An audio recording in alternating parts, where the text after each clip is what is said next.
Hello and welcome to the Gaggle Bubble Challenge, and if necessary, destroy media narratives. I'm George Szamuely. With me today, of course, is co-founder of the Gaggle, Peter Lavelle. So, Peter, Donald Trump, likes to present himself, and particularly his admirers and acolytes like to present him as a peacemaker, an anti-war president. But the strange thing is that so much of what he says and does doesn't seem to be likely to end in peace. Now we hear about, oh, it's all negotiation and he's the art of the deal and so on and so forth. However, as we saw in his first term, he did a lot of tough talking, but we didn't really see the peace dividend at the end of this tough talking and these threats. So he's now engaged in more tough talking and threats. No doubt, again, his admirers say that's the way to peace. But it's a strange way of doing things. So he's obviously he's talked about Gaza and his plan to create this kind of a Gaza-Lago in the Which he Mediterranean. seems to he's he's still on board for He's that. still on board, and no one can quite figure out how that's going to work, where you're going to put 2 million Palestinians, but he's still talking about this. And then he's recently been threatening Hamas, even though Directly, yes, directly. directly, even though it's clear that it's Israel who's violating the ceasefire agreement because they haven't moved on to the phase two, which they should have moved on to now weeks ago, but they haven't moved on to negotiating a phase two of the agreement. That isn't happening. And Trump is just threatening Hamas and threatening to bring the United States in the war against Hamas, joining Israel in the war against Hamas, which would be quite unusual. That has not happened. I mean, America has not waged wars against the Palestinians. It's you could say implicitly it has, but it hasn't directly been Well, involved in the war George, against I them. just can't really imagine what more can be done to the Palestinian people other than shooting every single one you come across. What are they going to use? Chemical warfare, biological war? What? The place has been bombed to smithereens. Right, Okay, right, what else are you going to do? right. Um, or That's just correct. seal it off and watch every single man, woman, and child die. I'm Right. sorry, but that's the only thing that's left. That's right. But he secured that initial ceasefire agreement. He used Steve Witkoff to secure it, but he's done nothing in order to get to phase two. I mean, that was just simply the first phase. There was supposed to be three phases. We were already supposed to be on phase two, but Israel hasn't done it. But instead of applying pressure on Israel to get to phase two, he's threatening Hamas. So there's that, and then there's the big enchilada. He keeps threatening Iran, and this is kind of odd because this goes back to his first term when he walked out of the Joint Comprehensive Plan of Action, which was the Iran nuclear deal, and he walked out really without actually making a case that Iran had in some way violated the agreement. There was no, Iran had never violated the agreement, and he couldn't even make the One of case, his even. worst foreign policy decisions of his first administration. Right, George and exactly. I condemned it and I Right. still do. Yes, exactly, exactly. But he's been talking about this ever since then, that he is going to move towards another nuclear deal with Iran, obviously one that will be far harsher and far more restrictive on Iran than the JCPOA. But then, of course, that raises the issue, well, why would Iran agree to that?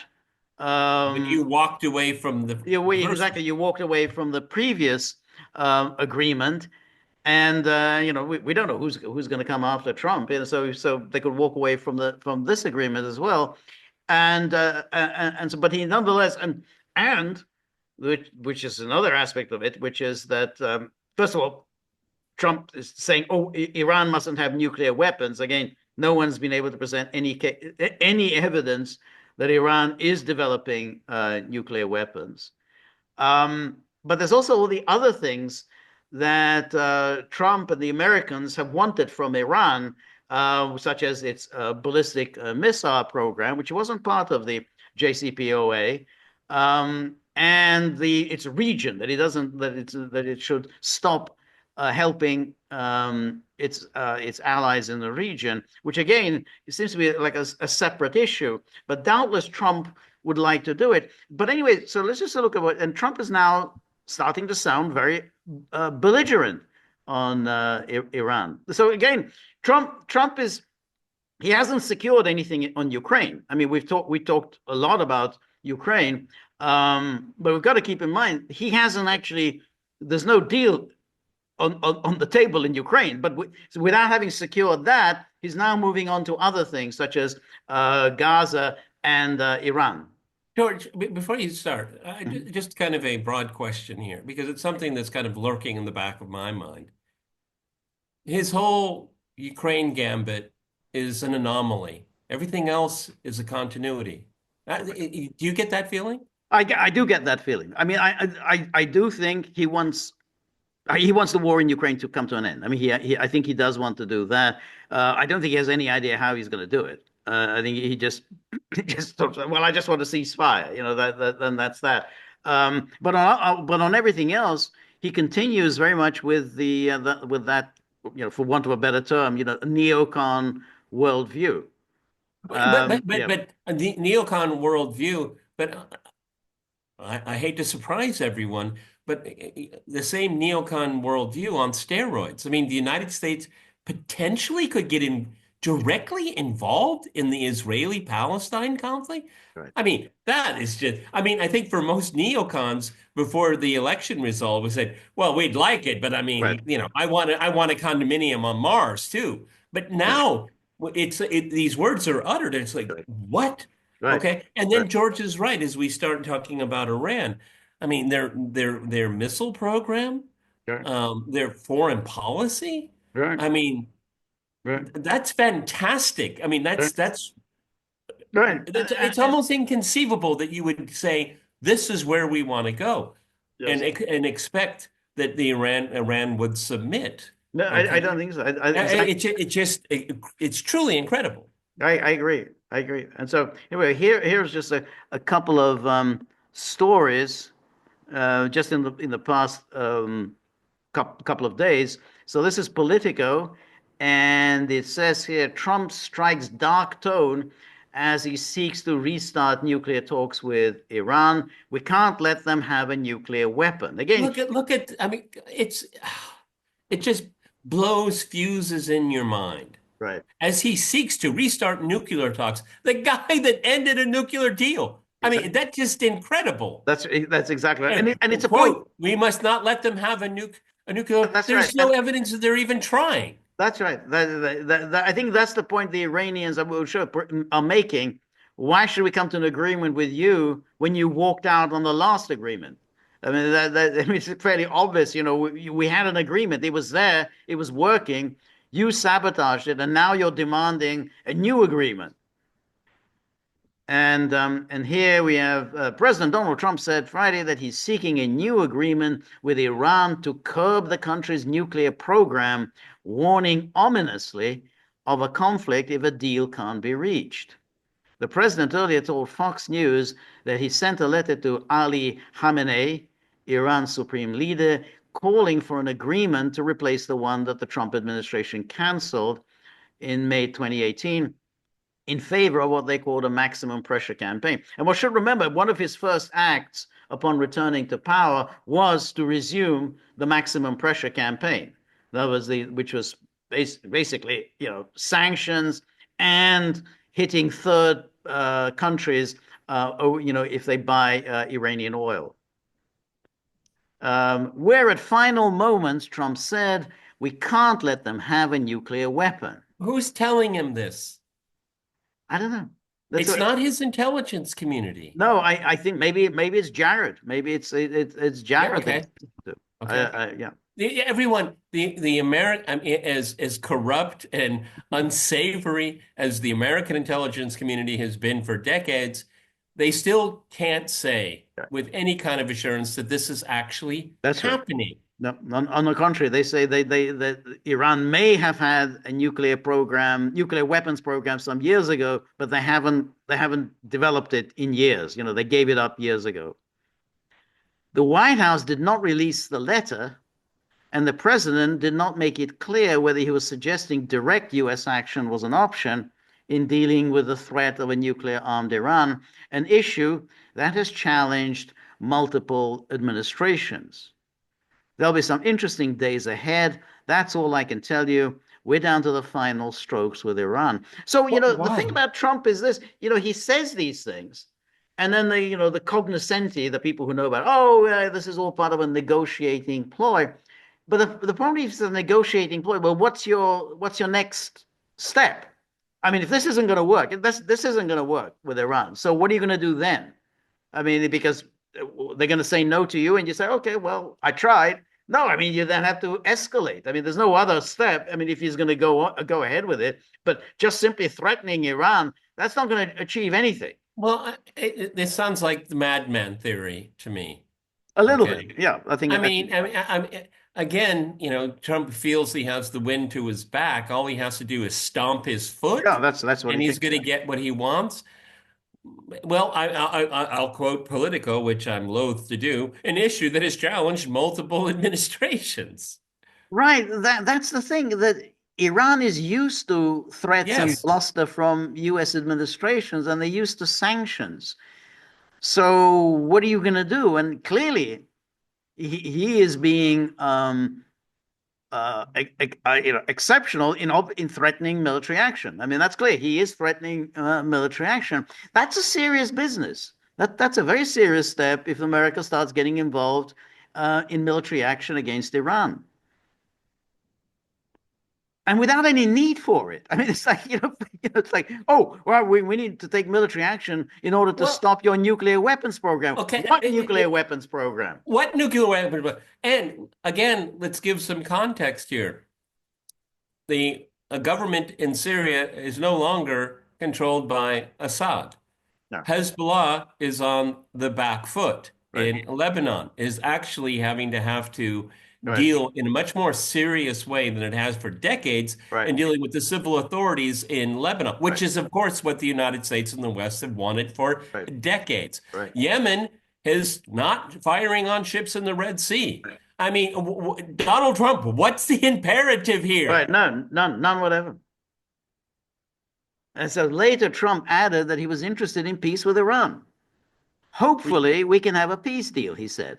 I'm not But speaking out of everybody, but the countries are not at war. exactly. It's like this. um, I'm not speaking out of strength or weakness, but this is when you asked a moment ago, like who's telling him this, and this is very important because again, Iran poses no threat at all whatsoever to the United States. None. There's no threat to the United States from Iran. This is Israel. The whole anti-Iran agenda is driven by Israel. It's Yeah. Israel that has a problem with Iran. And it's Israel that is trying to embroil the United States, and always has done, embroil the United States in a war with Iran. Now you would think an anti-interventionist like Trump would say, "Hey, we don't want to start getting embroiled in a war with Iran at the behest of a foreign power, a small, weak, dependent foreign power." In other words, the logic that he used with Zelensky will apply very much here. That's exactly. Hey, this is the United States. We are the United States. We're not going to get involved in a war that has nothing to do with our interests at the behest of a foreign power. Hopefully, we can have a peace deal. I'm not speaking out of strength or weakness. I'm just saying I'd rather have a peace deal than the other, but the other will solve the problem. The other will solve the problem. He discussed the letter, the first engagement of his new administration with the Iranian leadership earlier in the day in an interview on Fox News. And then this is The Guardian. Iran's supreme leader rails against Trump's bullying military threat. Ayatollah Khamenei says U.S. demand to reopen talks on Iran's nuclear program is aimed at domination. And then Khamenei has criticized what he describes as bullying tactics a day after Donald Trump threatened military action against Iran. Some bully governments, I really don't know any more appropriate term for some foreign figures and leaders than the word bullying, insist on negotiations. Khamenei told officials after Trump threatened military action if Iran refused to engage in talks of its nuclear program. Their negotiations are not aimed at solving problems, they aim at domination. Well,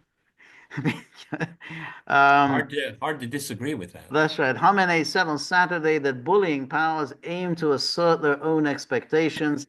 They are setting new expectations that they think will definitely not be met by Iran.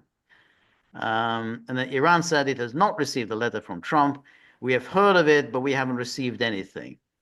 And then the foreign minister, this Abbas Araghchi, said that Tehran would not negotiate under maximum pressure, although he did not directly address Trump's letter.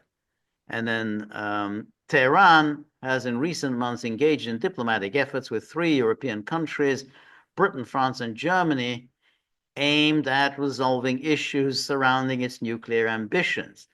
However, on Saturday, Khamenei also rebuked the three European countries for declaring that Iran has not fulfilled its nuclear commitments under the JCPOA. You say that Iran has not fulfilled its commitments. Okay, have you fulfilled your commitments under the JCPOA? Well, of course, they haven't, because the whole point of the JCPOA was that it was built in was the expectation that the United States would walk away. They knew that this would happen, and so it was built in. And one of the provisions is that everyone else, all the other signatories to the JCPOA, which was Britain, France, Germany, Russia, would take up the slack. So if the United States walks away, reimposes sanctions, then Iran would be helped by the co-signatories. That never materialized. So, I mean, so they go around condemning Iran. Well, you are not sticking to the terms of the JCPOA. Well, they're not. They are now enriching uranium.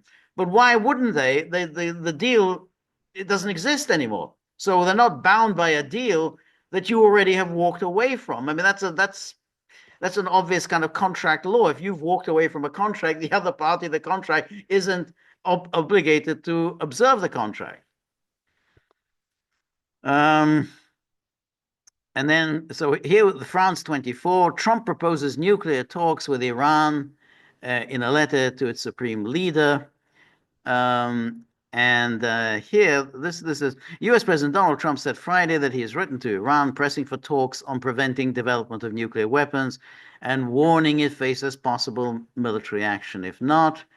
And then Trump's outreach, I love this outreach. It's an outreach. Outreach marks a departure, at least in tone, from the hardline stance that marked his first term and could cause a rift with close ally Israel, which last year carried out bombing strikes inside Iran. Well, this is kind of a weird take. I think it's a Okay. very weird take. I mean, he's threatening Iran, and even they say he's threatening them with military action, which is more than other presidents have done. Yes.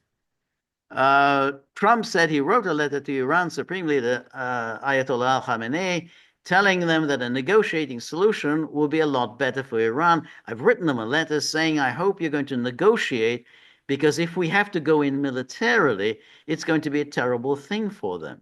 Is No that your American that's president your has ever outreach? What? no American president has ever said such a No, thing. no, none at all. None at all. They've only spoken about, restricting Iran's nuclear program. They've never threatened military action. Or be an auxiliary to Israel if it were to be in Right, a unitary exactly. conflict. But no, no, again, we have to stress this here. No American president has ever spoken this way, No, no, and for and sure. he claims to be a peacemaker. That's right. Exactly. And then again, what is Iran doing? What's the urgency?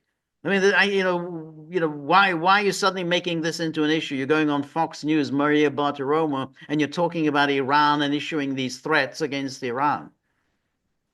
Um, And here, the Financial Times: Donald Trump urges Iran to negotiate on its nuclear program. And again, here's the letter. What Um, nuclear that's program? right. Uh, and so again, he issues a threat because if we have to go in military, it's going to be a terrible thing for them. And then, and then he says the president told Fox Business that while he was not ruling out a military intervention, he would rather negotiate a deal. I love this kind of talk. I really don't want to, smash your head in and destroy your business. I'd much prefer to negotiate it over drinks, and we can sign a contract peaceably. Um, I'm not sure that everybody agrees with me, but we can make a deal that would be just as good as if you won militarily. Who is he referring to? I'm not sure that everybody agrees with you. Who are these people who presumably they just want military action? They're just ready to go right in. Maybe the Israelis. I don't know. But he said, I'm not sure everybody agrees with me, but we can make a deal that would be just as good as if you won militarily. Um, and then the Iranian leaders have said they will not compromise on their defense and regional policies, even with the risk of Israeli or US attacks on their nuclear sites, fearing that Washington's ultimate aim in any deal is the overthrow of the Islamic Republic. Of course. Of Of course it is. course. However, reformist politicians hope that if Trump limits his demands to the nuclear issue, they might persuade Khamenei to allow negotiations to go ahead. It's not going to happen. They're not going to limit it to the nuclear issue. Of course, they're going to bring in other issues. That was the Well, whole point.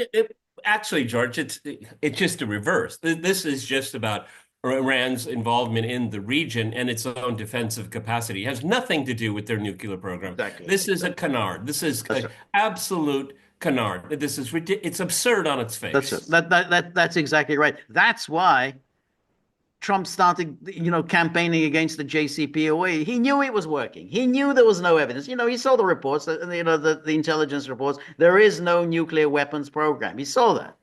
And he saw that it was working. Iran had stopped, with the enriched uranium. It had handed over all of its enriched uranium to Russia. So he knew it was working.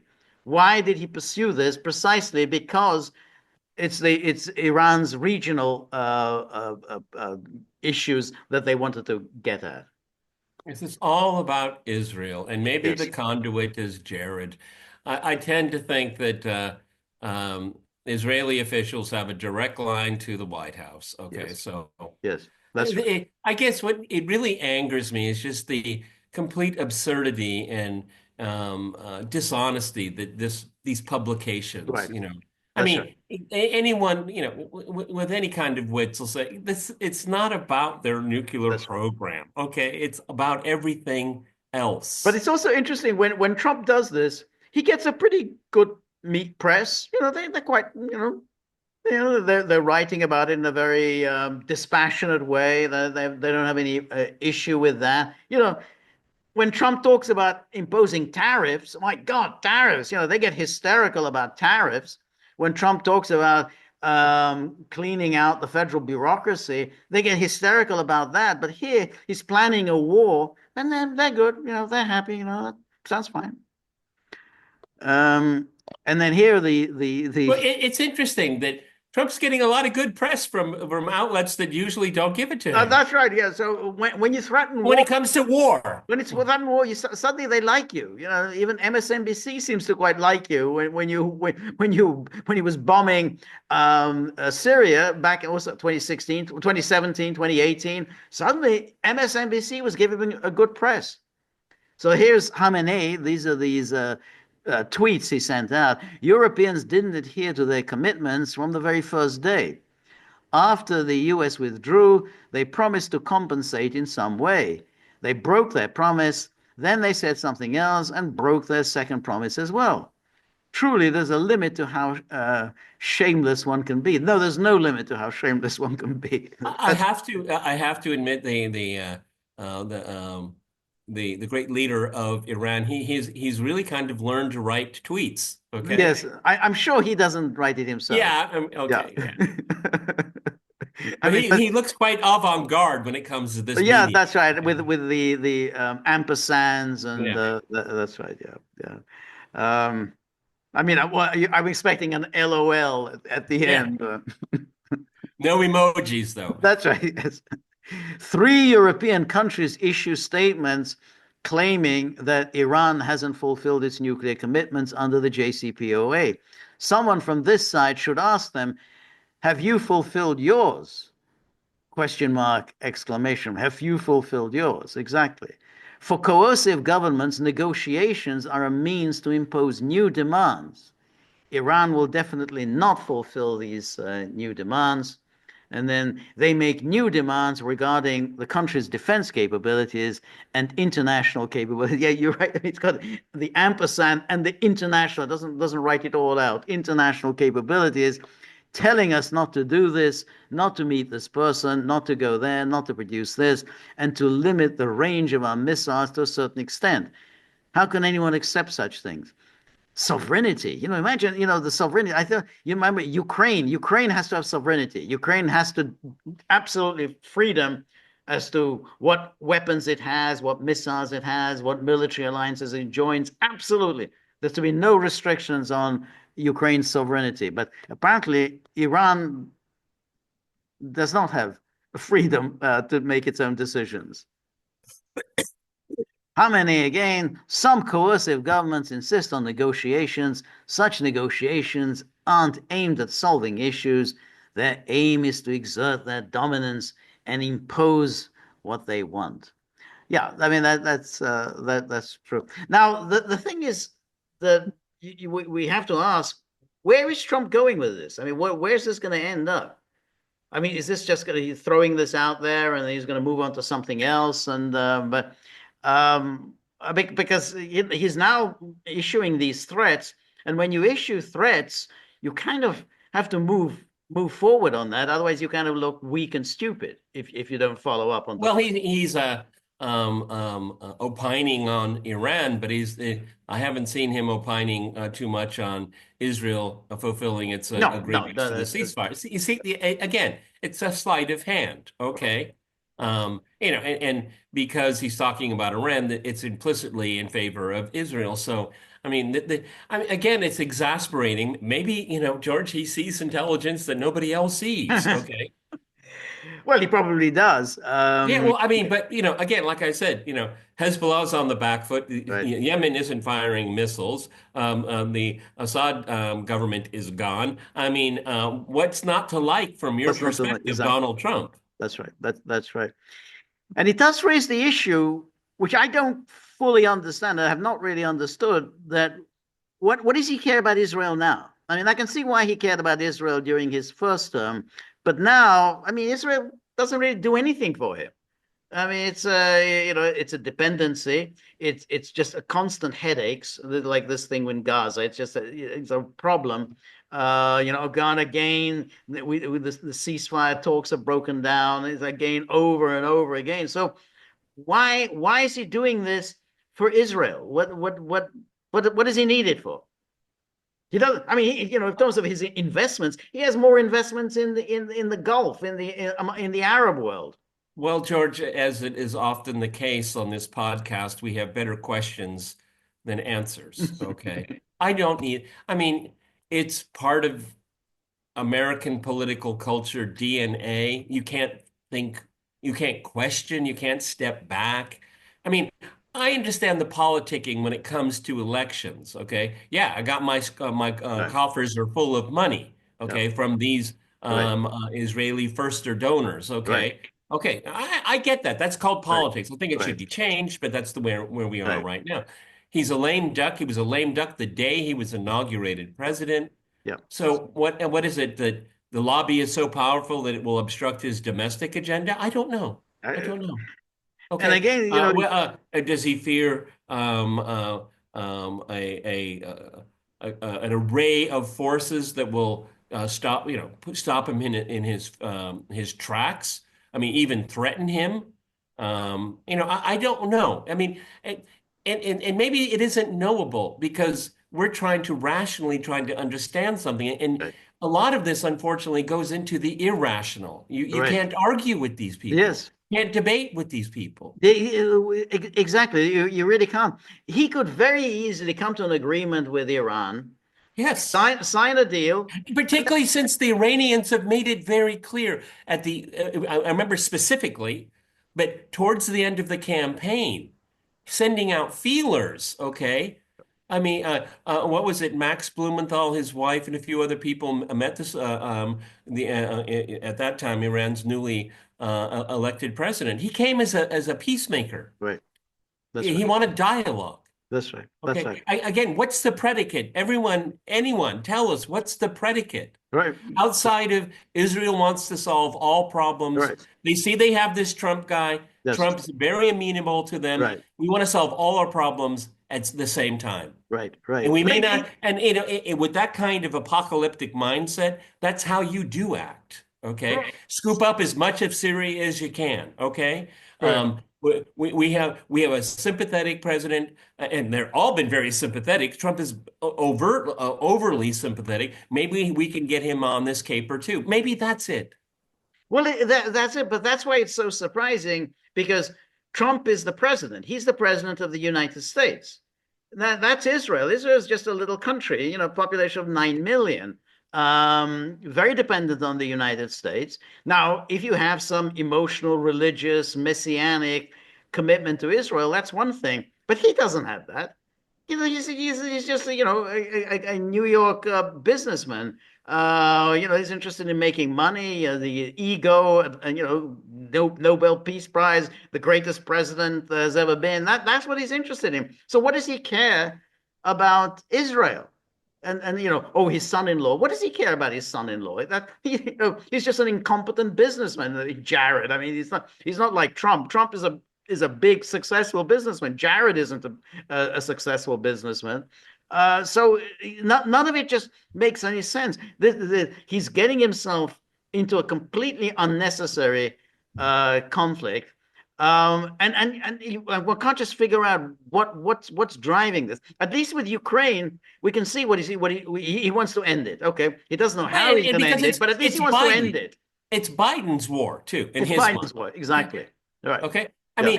mean, George and I have said repeatedly here, when Greenland was mentioned, everyone's going, what?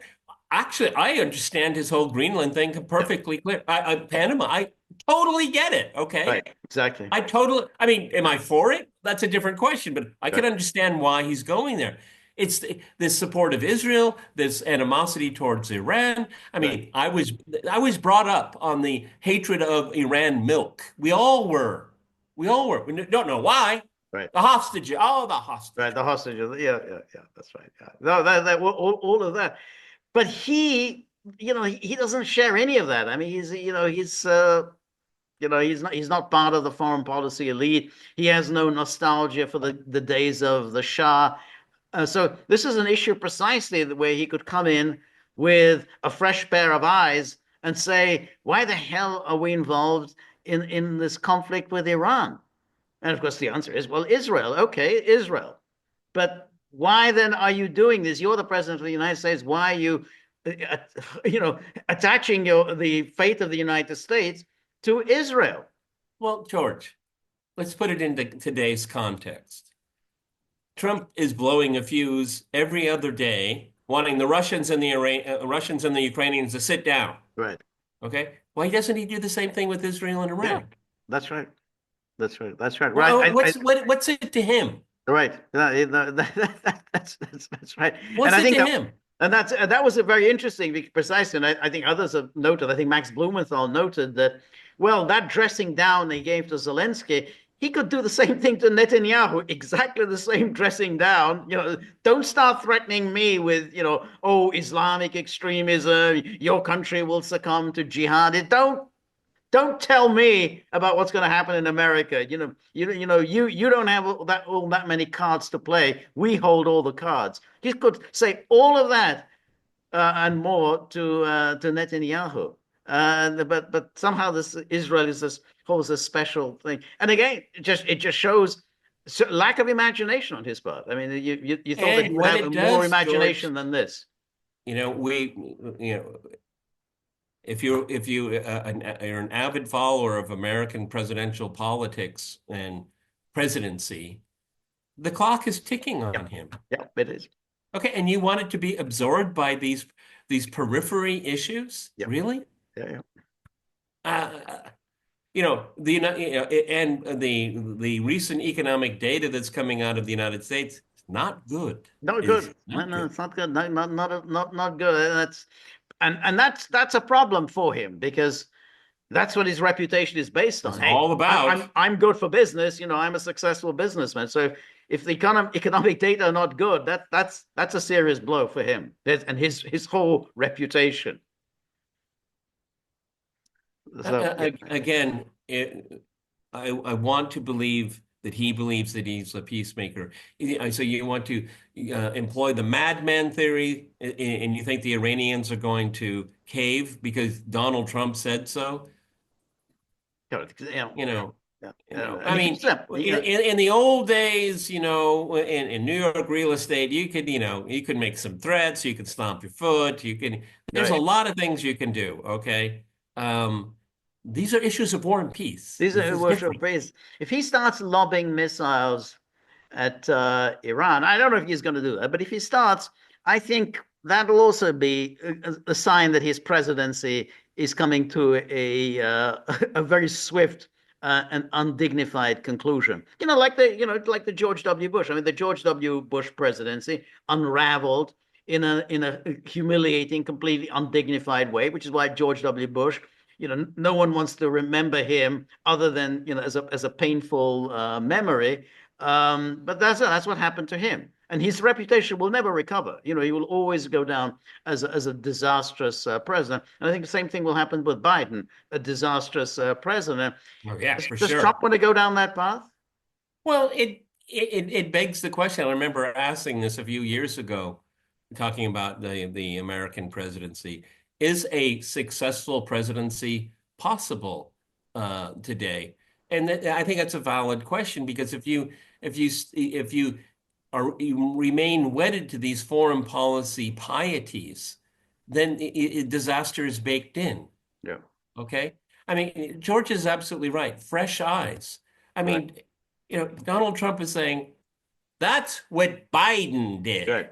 Right. or that's what Obama did. I am not those guys. Right. Okay. I don't bring these prejudices to the table. Right. Okay.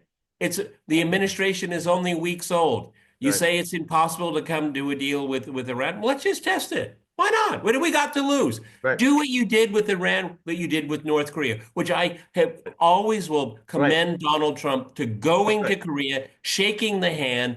I mean, that took guts, Yep. okay? Yep. And Yep. that took imagination. Yep. Unfortunately, people around him couldn't pick up on that, Right. okay? Do the same thing, Right. okay? No, Hey, that's let's meet in the United Nations. I'll meet you there, right. 50-50. Right. Right. What do you got to lose? That's it. Yeah, yeah, yeah. Absolutely. It makes no sense other than Israel, and again, it doesn't make a great deal of sense for a president who doesn't have to run again. I mean, unless somebody holds something on him and whatever. But other than that, he doesn't need this money. It's not that they're going to campaign against me when I seek re-election. He doesn't have to worry about it. Re-election is off the table. This is really about his legacy, and then again, his legacy Yeah, as a peacemaker. but I just have to wonder. I mean, because obviously you and I don't travel in those circles here.